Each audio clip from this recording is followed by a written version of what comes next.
ಶ್ರೀ ಪರಮಾತ್ಮನೇ ನಮಃ. ಶ್ರೀಮದ್ಭಗವದ್ಗೀತಾರ್ಥಷ್ಟಮೋಧ್ಯಾಯಃ. ಅಕ್ಷರಬ್ರಹ್ಮಯೋಗಃ.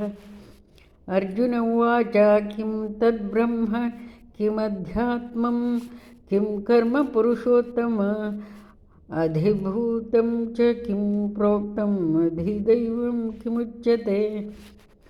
ಅರ್ಜುನನು ಹೇಳಿದನು, ಪರಮ ಪುರುಷನೇ, ಯಾವುದು ಬ್ರಹ್ಮ, ಯಾವುದು ಆತ್ಮ, ಯಾವುದು ಕರ್ಮ, ಅಧಿಭೂತವು ಯಾವುದು, ಅಧಿದೈವವು ಯಾವುದು? ಅಧಿಯಜ್ಞ ಕಥಂ ಕೋತ್ರ ದೇಹೇಸ್ಮಿನ್ ಮಧುಸೂದನಃ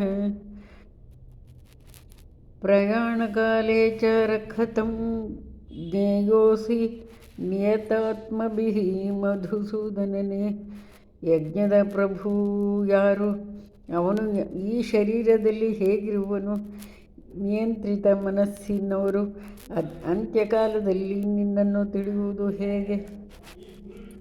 ಶ್ರೀ ಭಗವಾನ್ ವಾಚ ಅಕ್ಷರಂ ಬ್ರಹ್ಮ ಪರಮಂ ಸ್ವಭಾವೋಧ್ಯಾತ್ಮಮುಚ್ಯತೆ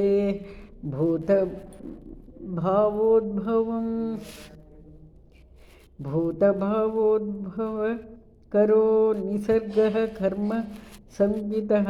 ಭಗವಂತನು ಹೇಳಿದನು, ಅವಿನಾಶಿಯಾದ ಪರಮೋನ್ನತಕ್ಕೆ ಬ್ರಹ್ಮನ್ ಎಂದು ಹೆಸರು. ಅವನ ನಿತ್ಯ ಸ್ವಭಾವವನ್ನು ಅಧ್ಯಾತ್ಮ ಎಂದು ಕರೆಯಲಾಗಿದೆ. ಜೀವಿಗಳ ಭೌತಿಕ ಶರೀರವನ್ನು ಸೃಷ್ಟಿಸುವ ಪೋಷಿಸುವ ಕ್ರಿಯೆಗಳಿಗೆ ಕರ್ಮ ಎಂದು ಕರೆಯಲ್ಪಡುತ್ತದೆ.